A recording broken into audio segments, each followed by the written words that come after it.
Welcome to Toro Knows Cars, where cars, culture, and real talk meets. I am your host, Angel Toro, the Raging Bull of Low Prices. We're talking horsepower, crazy deals, and the kind of stories that should probably stay in the showroom, but won't. So let's go.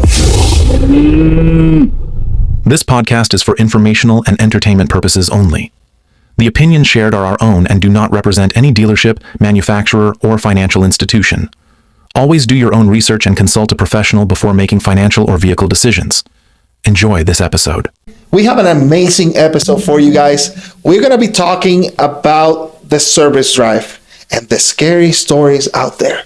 Now, we have an expert that we're going to talk. His name is Sam in a minute. He's going to tell us all about it and how we can actually manage the service drive the best way possible for you and for them too, because let's be honest, they have a job to do. Okay. Now, my story on this is that most people are afraid the moment they step outside of their car, when they come for service, they know that there's going to be this guy coming to them and say, do you want an appraisal?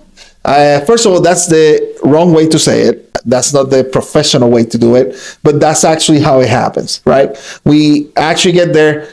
You might not be ready for that. You might not want an appraisal, and that's understandable. And one of the things I want to say about it is, I was working at a previous dealership, and there was this guy who I'm not going to name, but he was an expert in his way on how to make a lot of money out of customers from the service drive.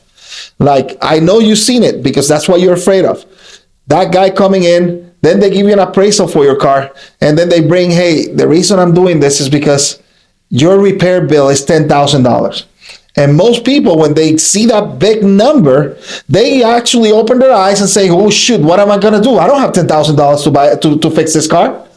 Is it worth it to fix this car for $10,000? Oh, this guy at least is giving me $5,000 for it, and I can put it towards another one. Let me just get a better car, or get a newer car. That way, actually, I get the headache out and stuff like that. And most of the time, we all do it. We might actually see, because it's better to keep paying a smaller monthly payment normally than actually going to pay for the $10,000 on your car.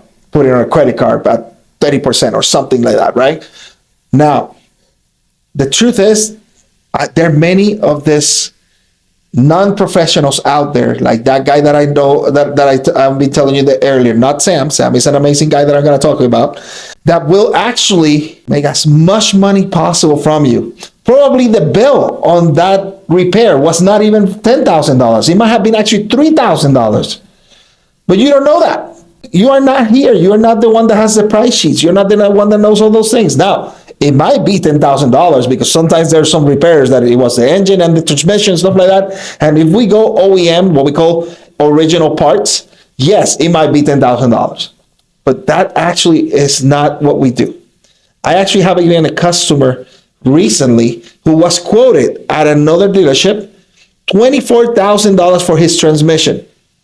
I actually helped him, even though that it was not a car that he bought from me and he didn't buy from anybody else, and I got him somewhere else where they actually did that repair for a lot less.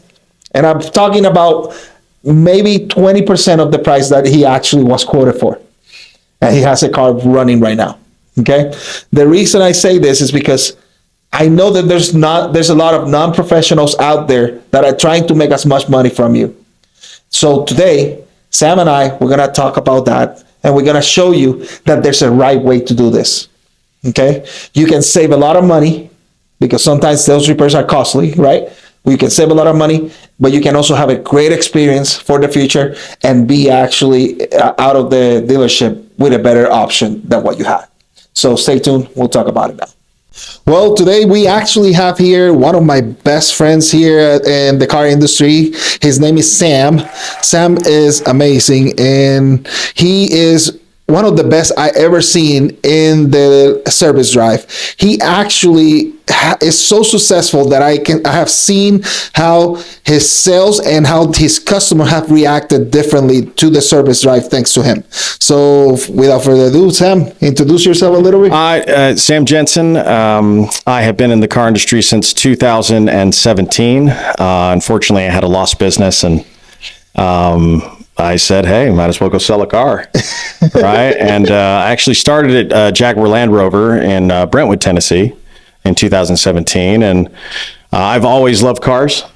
I like motorcycles too. It fits, and I keep coming back to cars. Okay. Right. All right. And what made you want to help customer this way?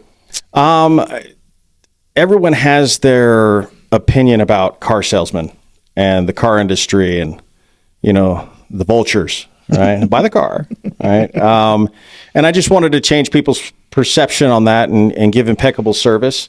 Because really in sales, we're really just glorified customer service reps. If you help people get what they want, you get what you want in return. And so I wanted to change people's mentality on the car buying process, because it can be a lengthy process sometimes. And time flies when you're having fun. Yes. And you're getting treated right. Oh yes, that is so true. The word integrity is getting a little bit like an ancient term these days, but I pride myself on that when I tell a customer I can do something, and I don't forget about them after the sale. I want them to feel like they are valued. They're not just a number on the books. They're a person. They have families, and they're going through the same kind of battles we all are, right? And so when someone feels like they're genuinely cared for, they get great service, right, and they get a reasonable, good deal, right, where there can be a win-win business relationship. It really does kind of change their perspective on, oh my gosh, I got to go buy a new car, right? That kind of thing, right? So, and hopefully I do that. I just ordered all-weather mats for my client, Helen, and she was like a couple months ago, right? But she's a sweet little old lady, and she's by herself, and it's kind of wingdings to her a little bit. And so, I want to help out, right? And I'm kind of her point of contact. And so I just went to parts, and took me a minute. And she came in yesterday, actually, and I put her mats in, and she was ecstatic. Right? I just love that about you specifically, and because that's one of the things the reasons I created this podcast is to remove that stereotype that people have about us as car salesmen, right? Because we are humans too, and we take care of our customers. It's not about money, like for many of us. It's about service and doing something that will solve an issue for someone. First question I want to do to warm up actually with you is, what is your dream car? If you had your top 3 cars, money is not an issue, what will be those cars? Oh man, it's a loaded. I'd have to go with the Lambo for one. I would do an autobiography Range Rover. Oh, nice. And I would do that. The Chevy EV truck, actually. Right now, I want to know what's your day looks like. I know that you start even before me, so I want to know exactly how your day starts and what is it that you do exactly at the service drive. So service is a lot of people come in, and they're waiting there right at the gate at 7 to get in a lot of the time. My job is have the client not feel like I'm just trying to sell them a new car, right? Because they're coming into service to do exactly that, get their car serviced. They know they're going to be waiting here for a little bit. That's kind of the name of the game, right? I want them to feel appreciated for their business. But also I let them know that we are very light on used cars and we need used cars. I mean, COVID has hit us. They didn't sell as many cars in 1922. And then also people are holding on to their cars because they were a little bit more during COVID, weren't they? But it's as simple as I just, treat them like a friend and like they're like a brother, sister, mother, cousin. And, I just say, hey, would you like to know the value of your vehicle, just so that when you do decide, I don't know what your car buying process looks like, but whenever you do decide, at least you'll know, you have more information so that you can make an educated, wise decision for you and your family. Good. When they are coming to the service drive, what should a customer expect from you when you are looking at them? What is it that you do first? So when they come into the service drive, if a service writer is busy and they can't get to them right away, I will greet them and just ask them, hey, are you here for an appointment, or are you as I like to call it, a drive-by. They come in and just not for an appointment, but they need an oil change. And we are very accommodating, as people know in our service department. That's why we, have the ratings that we do. But then I'll just start, asking them questions. Hey, how do you like your CRV? How do you like your Pilot? Right? Is there anything that you wish you could have on this that you don't have on this? Right? Is it the color that you originally wanted? Because a lot of people did buy in COVID and it was scarce, and sometimes you had to get a color that necessarily wasn't your first choice. So it just comes back to question-based selling, where I'm just asking them questions on, hey, how are you enjoying your experience with us? How'd you enjoy the buying process? Is service been treating you well? Right? And then I say, hey, you know what? People usually like to know the value of things that they own. And I say, would you like me to give you a no cost, no obligation appraisal? And it's either, sometimes they do look at me like I'm the devil sometimes. And they're like, because they get protective. It's their baby. They're like, no, I'm good. Right? I don't want to sell it. I say, it's just so you can see the value of your car, so that when you are ready, right, what you can expect, so that I can educate people so that they're better prepared, so that if they're ever at a dealership that's not my dealership or not dealing with me, they can be educated to know how to benefit themselves financially and not get taken advantage of. Yeah, because that's one of the things that we have seen people telling us, and also horror stories that we have heard, which, they think that we are a high pressure sell environment, right? And when they go to a service drive, I've seen many of them that they are so afraid to talk to us just because they know that we're trying to sell them a car, And so tell us a little bit more. How do you keep that as a low pressure for them, per se? I kind of laugh at myself. I'm like, well, of course I want to sell you a car. And of course we would love to buy your car. It's gorgeous, right? And, people kind of chuckle and they go, I bet you would, And I say, but it's always good to know the value of things. Okay.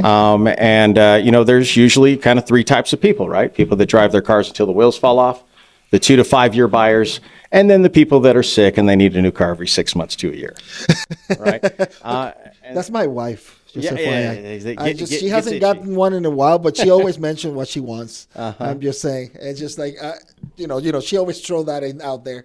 I call it the ultimate car enthusiast. They just like all the cars and want to try everything out. Exactly. But also a lot of guys and gals in the car industry, we get the itch too. Right? Oh yes, we do. It's what I was talking to one of the managers, and he goes, "Oh yeah, I've gone through like 10 cars in the last 3 years." I was like, "Oh man, you've got an issue, man." But it is pretty straightforward.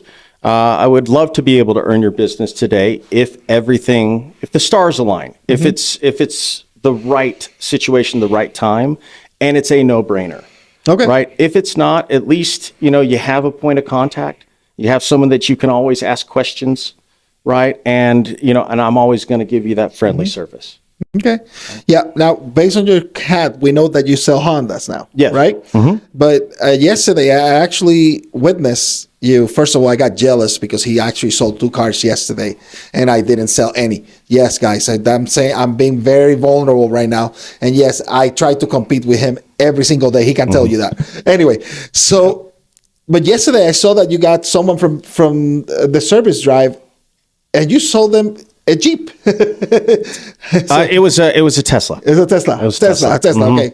Tesla. Okay. Gotcha. I was like, all right. So that's what I want you to express, that we actually you have other options besides what the Honda is. Yeah. And I want to know one thing that we do in the car business, real car business salesmen, we look for your solutions, not for what we want to sell you. Does that make sense? Yeah, that person actually needed a Tesla more than a Honda, and we are more than happy to actually find them and accommodate what they need. So, what questions you say that customers should feel confident asking you when they're in the service drive?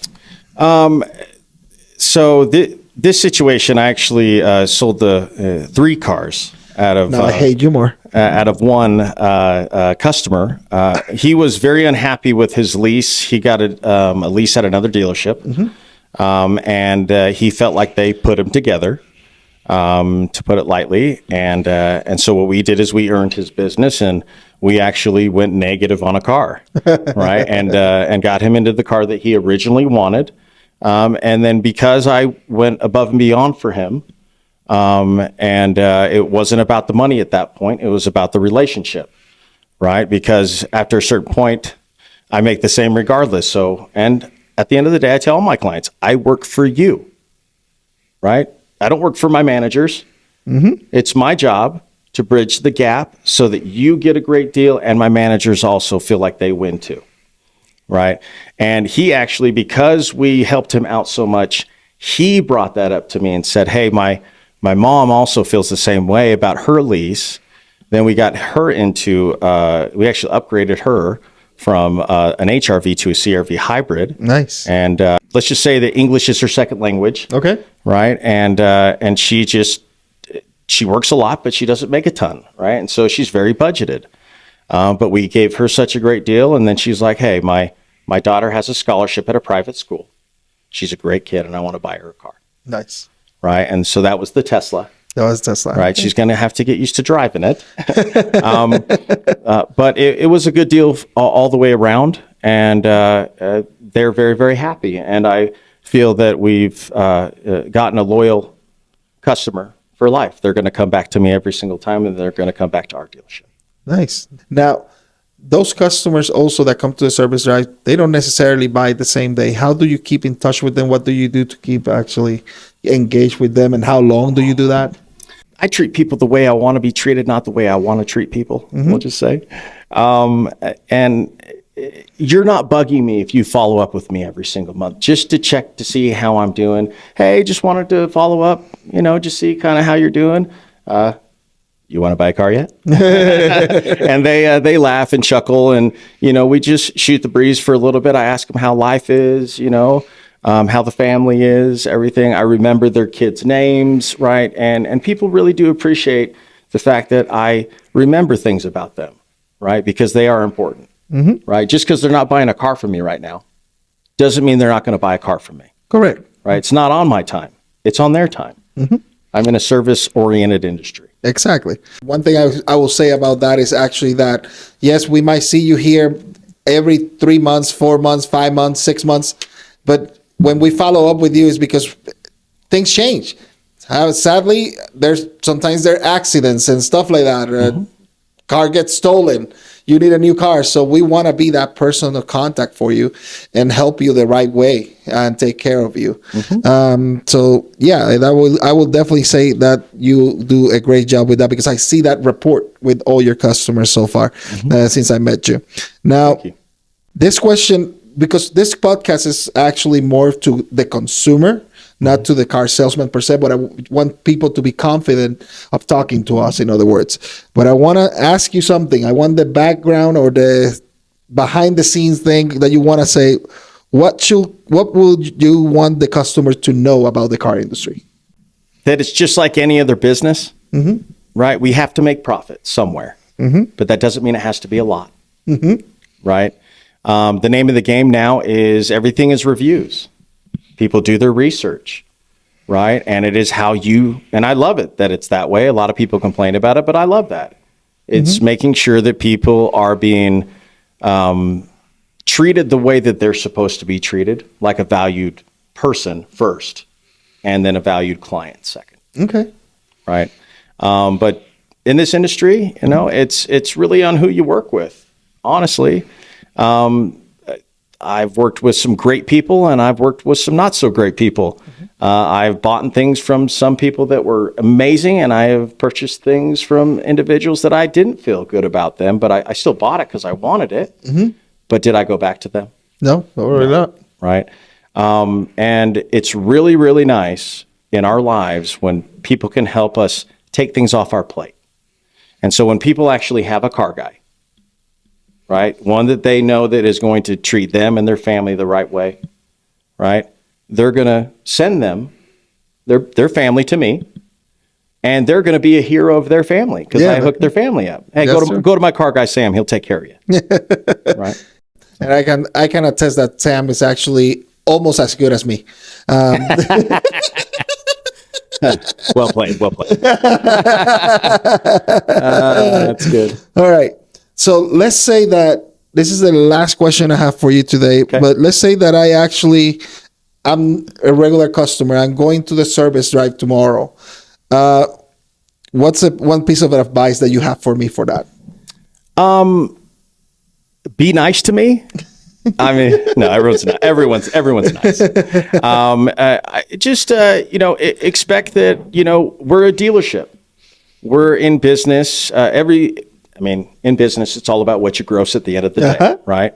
And we are light on used vehicles. I mean, I think we have 40 right now, and we need 100. Mm-hmm. And so, of course, just expect that someone's going to politely ask you if you would like a value of your vehicle. They are not going to try to sell you. Mm-hmm. Okay. Usually when I ask someone, hey, would you like a value of your vehicle? They'll say, well, I'm not wanting to sell it. But just so you can have the value, if they are even thinking remotely about trading it in and getting a new vehicle, they will say something to me. Okay. That's awesome. Yeah. Want to thank you for coming in, Sam. Yeah. One last thing. Do you want to give them your number for your work number so they can call you in case that they actually want to buy something from you? Yeah, sure. Go ahead. All right. It's 801-553-5028. Once again, that's 801-553-5028. Come in. We'll take care of you here in the Salt Lake Valley. Mm-hmm. All right. And hope all of you are having a wonderful, blessed day. Yeah. He sells Hondas, used cars like me. So just let us know. He will be here for you, or I'll be here for you again. Well, thank you, Sam, for being here. I really appreciate it. You're an amazing man, and good luck this month. I hope that I beat you. I beat you again. That's all I can say because he beat me last month. So yes, and you're amazing too. Just not as amazing as me. Oh, that's okay. I understand that. I had to get you back. I understand. I took a couple punches out of you. That's okay. I can do that. No, Toro, you're a great guy. You got great energy. I loved last night when you were like, I hate you. And then we started laughing. I was like, just doing my thing. Right. Also, just because you didn't have a day yesterday, you're having days every day. I love having that good, healthy competition. Of course. Right. And keeping it honorable. Mm-hmm. Right. And authentic. Of course. Right. Of course. But yeah, it's been a pleasure. It's been a pleasure to me to work with you too. Again, you're amazing. So again, hope you come back at another moment to the podcast, and I really appreciate you participating on it. Yeah, anytime. Thank you. Well, today was all about understanding the service drive, right? How everything is done in there. I want you to feel confident. I want you to feel sure and secure every time you come to the service drive that you have all the information that you need to get service properly for you. Okay. I want to thank also Sam for coming in today. He was amazing. He is an expert in the service drive. So when you come to the dealership and you see Sam there, you'll know that he's actually there to take care of you. Now, I'll take care of you better, but that's a different story. Again, that's just me. Before we go, I want you to remember this. Fear is your enemy. I want you to stop being afraid. Be confident in your actions, and I don't want you to fear anything. Follow us on social media, Spotify, Facebook. Now there's a TikTok now. Kaisa helped me create that. I don't know how I did it, but I did it. And please follow us, help us, share this content. I know it's going to help someone. It might be redundant for some of you right now, but you might have a son, a daughter, a grandma, a friend that will actually this information will be helpful. We are here for you. And if you need me, call me, 801-553-5015, 801-553-5015. And any questions, post them on social media. We'll be more than happy to answer those questions for you. See you real soon.